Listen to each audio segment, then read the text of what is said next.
It's a good day to brew, baby. What is up, YouTube? It's your boy Millsy. Back with Hometown Commander, back for another episode of Millsy Brews, the show where I brew a version 1.0 deck lists of the commander in front of us on my quest to brew the magic world. You know the motto, baby. It's ABB, always be brewing, and that's what we're back to do today. The deck list is going to be down in the description for you below. As well as I'd really appreciate if you could interact with the video, like, comment, subscribe, and check out those links in the description below. But today, we're keeping it going through Aether Drift, looking at our leaders of the 10 racing teams. And today, we're taking a look at Mendicant Core Guidelight. An Azorius Star 3 robot where its power is equal to the number of artifacts we control, and start your engines, a way to increase our speed. Every turn that one or more of our opponents loses life, and as soon as we get to max speed, it has a pretty cool ability. Whenever you cast an artifact spell, you can pay 1 if you do copy it. That's an ability we want to take advantage of. So we want to try to get to max speed as far as possible, so we can just really take advantage of making copies of our artifacts. There's a lot of ways we can do this. I knew with Aether Drift and a lot of this content, it was going to end up being vehicles decks, and that is an option for Mendicant Core, but I didn't want to do that. I wanted to go back to more of what I consider to be classic artifacts decks, artifact tokens, constructs, so many new artifact tokens that you can make. Go wide that way. Make Mendicant Core a threat on its own to grow with artifacts, but we do have a lot of other creatures that grow with the number of artifacts we control, and just make a threat that way. Go wide, buff our artifact tokens. Just do a nice route that way instead of going with the vehicles. But there's a lot of things that grow with artifacts. In fact, there's a lot of creatures that do it. Bronze Guardian is a star 5 where star is the number of artifacts you control. Master of Ethereum is a star where star is the number of artifacts you control and gives a buff to all your other artifacts. The new Guidelight Synergist and Uncommon is basically a star 4 where star is the number of artifacts you control, and it's in the air. So there's some of these fun options for things that grow, including Bronze Guardian, which actually gives all of our artifacts Ward 2 for a little bit of protection. Getting some other things, Brotherhood Vertibird is a vehicle that's a star 4 where star is the number of artifacts you control. And then we have things like Adaptive Omni Tool and Nettle Cyst that can both give a creature +1/+1 for each artifact we control. Again, allowing this growth thing to happen to not only just Mendicant Core, but other threats as our game plan is growing.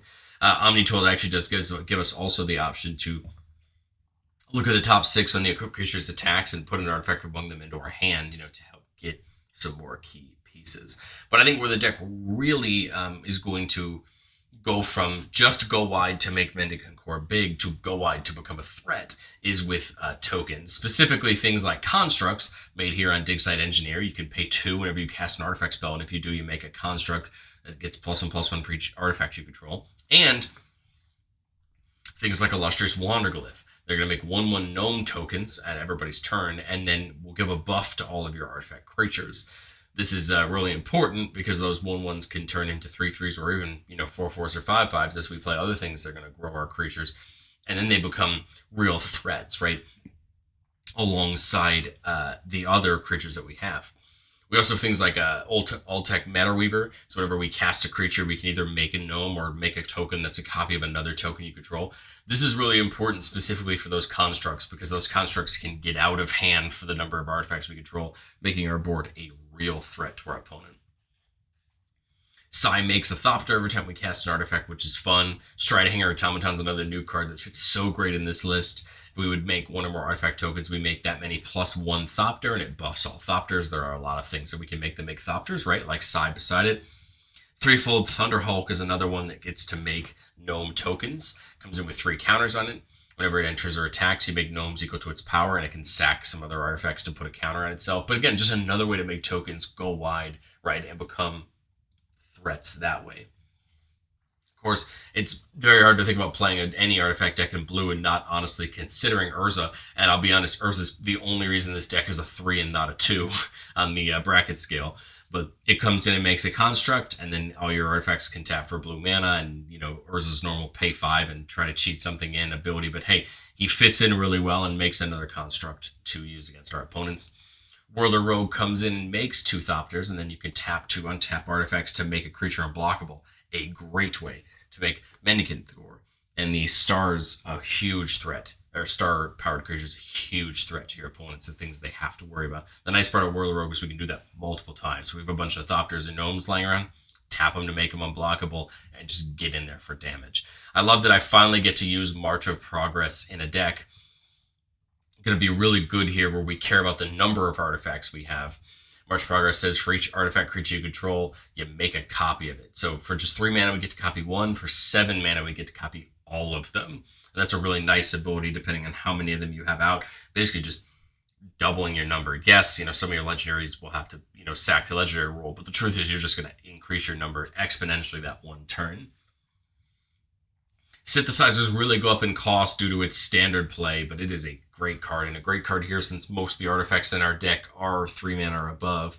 It says whenever another artifact with mana value 3 or greater comes in, we make a construct. So again, just another way to print these constructs, have them be real threats. And then Thousand Moon Smithy makes gnomes, but these are gnome soldiers that are XXs, where X is the number of artifacts and or creatures to control. So another big threat. And then at the start of our first main phase, we can tap 5 untapped artifacts or creatures, and if we do, we get to flip Smithy over into a land. And when we use the mana from this land to cast an artifact or creature spell, we actually get to make another one of those gnomes. Again, having them become threats right alongside Mendicant Core, and you could start to see where that thematic is going to be shown across all of our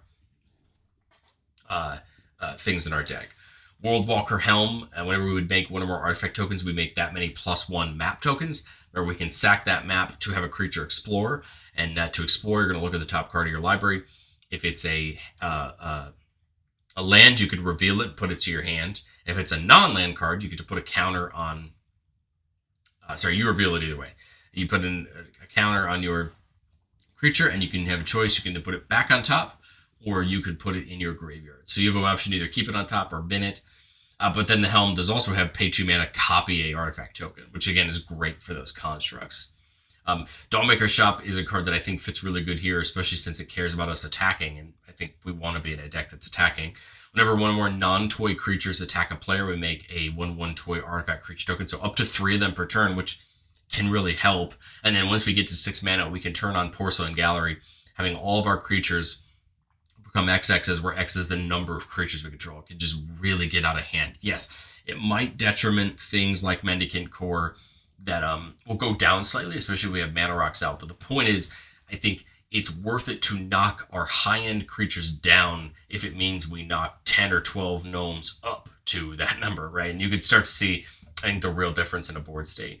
Efficient Construction, whenever you cast an artifact, you get a Thopter. So again, just a way to get some more on the board. I think another way that the artifacts have options to draw us cards is through things that are going to, hit for damage, right? Making Thopters in the air means we might be able to get in for damage to draw things on things like Biden of Thassa and the Indomitable. We also have Tezzeret, a really great card draw outlet, especially if we have artifacts. So we can tick up to make a Thopter, or his 0 says draw a card, but if we have 3 or more artifacts, we draw 2 cards instead. A great ability, but doesn't tick him up. And we do eventually want him to get to his ultimate if possible, because it says at the beginning of your end step, you could search your library for a permanent and put it on the battlefield, which is a huge ability if you can get there.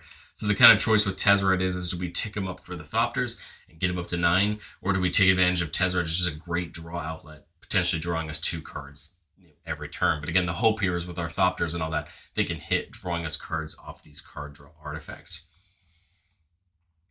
But I think where we're going to see the difference in our deck is buffing all of our artifact creatures like we talked about in things like Wanderglyph, or just making things like Mendicant Core and these other artifacts that have these huge power to emphasis unblockable. We talked about Whirler Rogue doing it.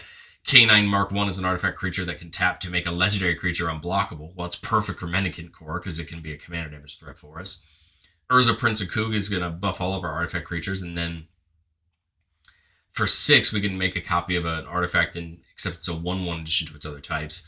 This is still very useful if you copy a construct. Because remember, a construct's a 0/0 that gets +1/+1 for each artifact, so this is good for that. But I think that's mainly just there. To me, I look at it as a 4 mana, +2/+2 through the entire board.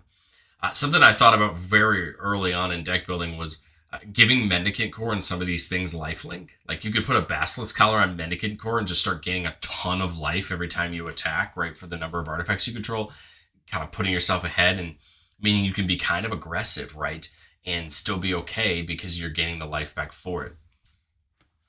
What about something like Leyline Axe? Give it double strike and trample, and make Mendicant Core another real commander damage threat. I think it's always going to be a commander damage threat, but I think if we could help it even better, we want to do it because it will help us in the game a little faster than just going completely wide. And then Tempered Steel, there for the +2/+2 of all of our artifact creatures. Like, I think we have the best of go wide plus making a real threat. The whole time I was building this deck, I was comparing it to probably my favorite artifact deck that I've had the privilege of building, which is the Esper Urza from Brothers War, the one that makes you a construct on every one of your end steps. And that was a deck that really wanted to go wide. And we're gonna actually relook at that Urza in a week or two on the channel. But I was thinking about that, and I was like, well, Mendicant Core is almost just as good because instead of that Urza, which I believe gives them all Menace, if I recall correctly, Mendicant Core really becomes a commander damage threat. And I think that's something we have to think about at the end of the day. We're not used to really having that, I think, in the Azorius.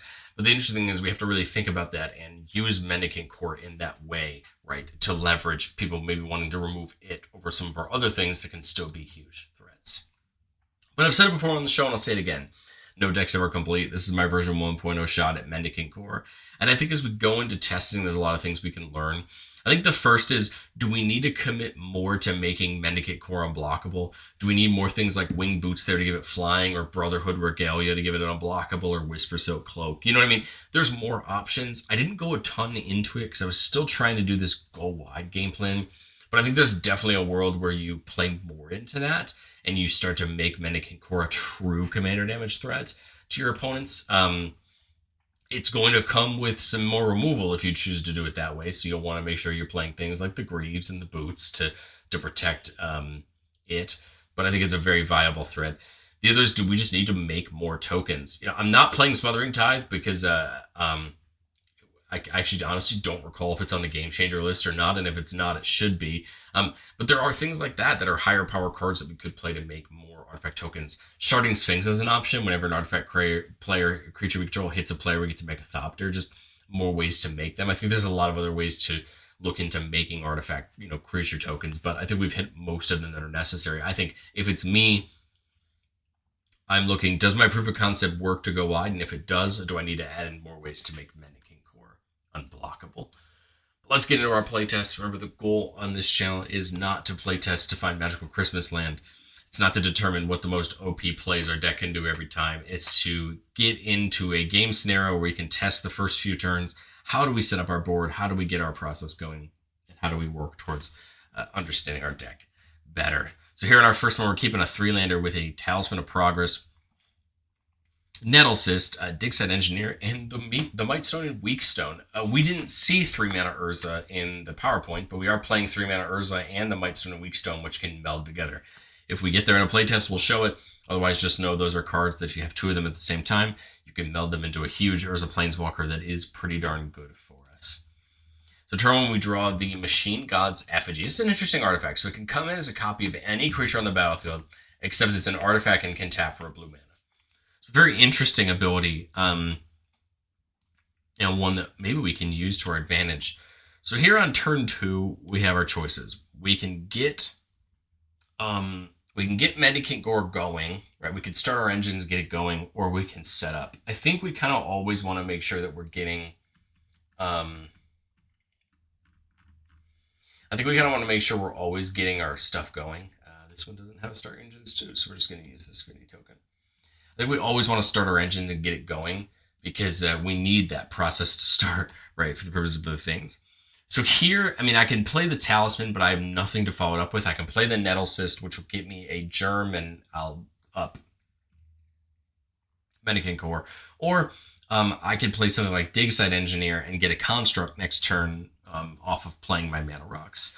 So this is kind of a hard decision. I could see the world where we just Talisman, attack, and try to grow our speed. But I can also see a world where I play the Dig Site and just really try to step up my go wide game with the constructs, which is I think what I would do here. If Mendicant has an attack on turn 3, I take it. I doubt it. I doubt he does, and that's okay. I know that we want to get up to max speed in order to start copying artifacts, but the truth is, I don't think we want to put ourselves too out of place to do it, because I think, remember, getting the constructs can also help us increase our speed because they're going to be real threats to our opponents. So here, I think I play the Talisman and get a construct Now we're up to 3 artifacts, and I think Mendicant's fair to attack this turn. Let's say he gets it. Right, but again, I think these constructs are really going to start helping us, in the future. So now here on turn 5, we can play the Might Stone and the Meek Stone if we want to get something out of the way. It will still add, it'll still add benefit to us because it can tap for 2 as soon as it comes down, which is huge, and it can get something out of the way. We of course can't copy it with the Engineer, but that's okay. I'm kind of thinking about it because then you can knock something out of the way, and then we could play the Nettle Cyst here, tap it for 2, and then the Talisman for Nettle Cyst. It makes the germ it's attached to, but again, the key point here is that's another artifact, so that's 1, 2, 3, 4, 5 now. So now Mendicant Core is a 5/3, right? This is a 5/5, and now I'm sure we're inevitably getting into, right, damage this turn. Now, we can move the Nettle Cyst onto the Mendicant Core if we want to, but I kind of like the idea of keeping that germ a threat as well. To me, I don't really see the point of moving it if we have another one of those, star threats. Here, we kind of have the interesting thing of Machine God's Effigy. I have enough to make the construct off of it. I'm at 6 that I can use for anything. 2 I can only use for artifacts, right? So technically 8. Like, we could Tempered Steel plus Effigy. We could Tempered Steel plus Bind of Thassa, right? And try to draw a couple cards this turn. Again, these are going to be huge threats. We're definitely going to get to max speed for sure. So I guess the question is, do we try to get to max speed first so we could copy either of them? Well, no, we can't, right? Because at least in this case, Bind of Thassa is legendary. So I think what I do is Tempered Steel plus the Bind this turn. Now we're up to 1, 2, 3, 4, 5, 6 sixes, and I think inevitably we're going to hit max speed this turn. And again, great, because now we have the future option of copying with Mendicant Core and paying the 2 to get the construct, right?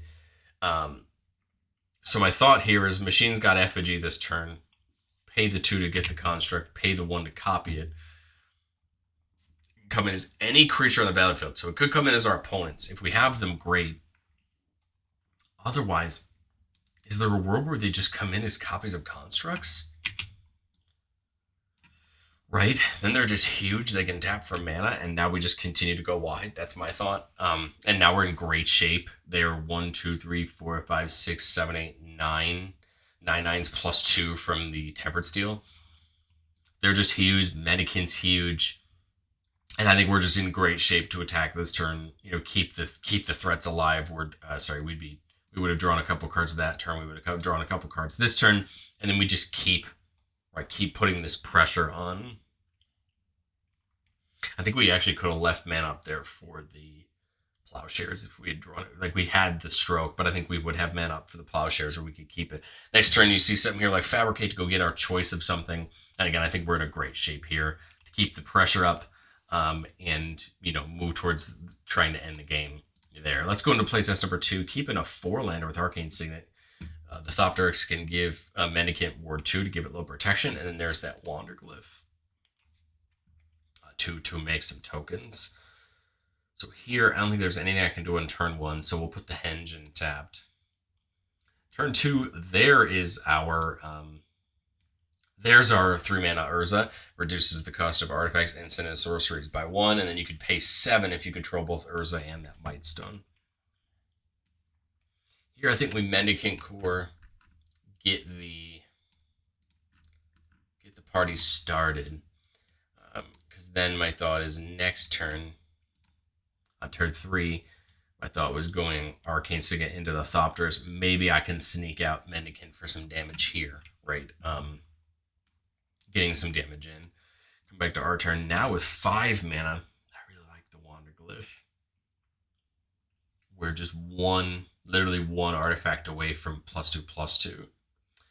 But I think it's still okay because we should be able to, again, we at minimum can hopefully get the Thopterix in somewhere, considering it's in the air, right? Even if the Mendicant Core doesn't have to attack, still probably wants to. It's a 4/3. I still feel like there's turn 4 a world where we can get it in somewhere. And then this is just going to start making us those gnomes. Right. This is going to really start ramping up our damage. And now we're going to be really boosting Mendicant Core with these gnomes. But it's got +2/+2 now. So it's a base 2 right? It's a 5 toughness. So it's basically a star plus 2, 5, right? So 1, 2, 3, 4, 5, 6, 7, 8 right now. So it's a 10, 5, right? So now it's starting to become a huge piece of threat for opponents, but we're not at max speed just yet. I don't think we can get there before combat. So I think the combat just probably makes the most sense. Because there's no way we don't get it. I mean, Thoptrix is in the air, right? So we're going to get it pretty much no matter what. And the Thoptrix is a 3/5 in the air, right? Because of the Wanderglyph.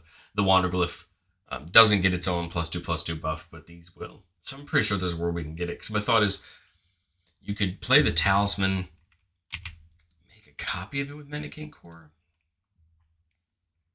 4 mana for the Rogue. And make the 2 Thopters. Now we can make Mendicant Core unblockable, right? With Whirler Rogue, and we actually have enough to overload this March next turn. We're at 5, 6, 7, 8, 9, 10, 11, 12, 13. If we copied all of our artifact creatures, that would be 14, 15, 16, 17, 18, 19, 20, 21, which would be enough for a Mendicant.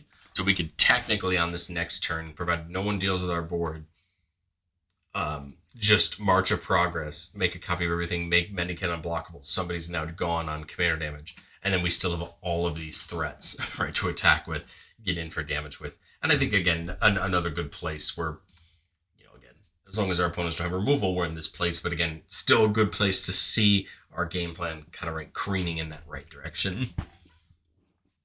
Here we're keeping a 4-lander with the Raceway, so we can actually potentially start the engines of the turn sooner.